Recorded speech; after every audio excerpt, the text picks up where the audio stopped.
उस चंदन को एक सुंदर पीपल का कोमल पत्ता, कोमल पत्ता मतलब एकदम, एक तो पीपल का होता है तड़ला पत्ता, एकदम कड़क हो जाता है, और एकदम होता है कोमल पत्ता।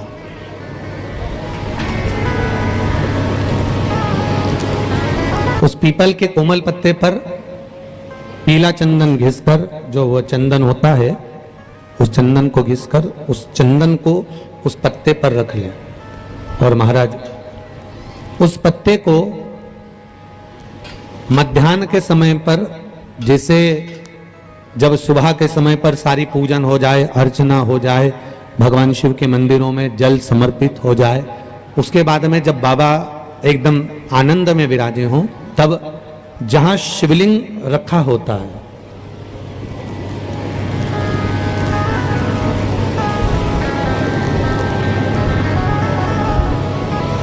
जैसे ये शिवलिंग है और ये कटी भाग जहां शिवलिंग रखा हुआ है, इस कटी भाग पर जहां शिवलिंग रखा है उसके पास में ही 3 उंगलियों से चंदन का लेपन उस कटी भाग पर करना है।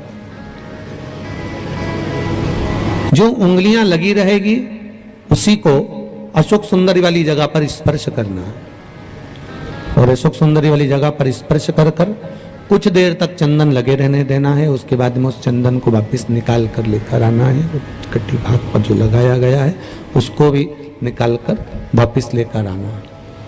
फिर बाबा का स्नान नहीं कराना है, केवल चंदन लेकर आना है, उसी पीपल के पत्ते पर रखकर।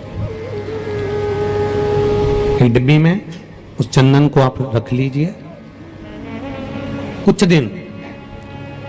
जिसकी नेत्र ज्योति कमजोर है, चश्मा लग रहा हो, श्रवण शक्ति कमजोर हो, सुनाई कम दे रहा हो, उसके कंठ से इस ठोडी तक उस चंदन का तिलक लगाना प्रारंभ कर दीजिए, और नेत्रों के नीचे थोड़ा सा वो चंदन लगाना प्रारंभ कर दीजिए। लगभग 20 से 22 दिन तक आप उसका प्रयोग करिए, और एक रुद्राक्ष का जल शिव को समर्पित कर कर उस जल का आचमन करना प्रारंभ कर लीजिए। लगभग 22 दिन लगेंगे। धीरे धीरे फिर जाकर डॉक्टर को जांच करा लेना, नेत्र की ज्योति बढ़ना प्रारंभ हो गई है। पर विश्वास के साथ में, भरोसे के साथ में, क्योंकि सबसे मूल अगर कुछ है तो विश्वास मूल है। मानो तो मैं गंगा मां हूं, और ना मानो तो बहता पानी। अगर आपका विश्वास प्रबल होगा, भरोसा अगर प्रबल होगा, विश्वास अगर प्रबल होगा तो भगवान मिलेगा, और अगर विश्वास नहीं है तो परमात्मा नहीं मिल सकता।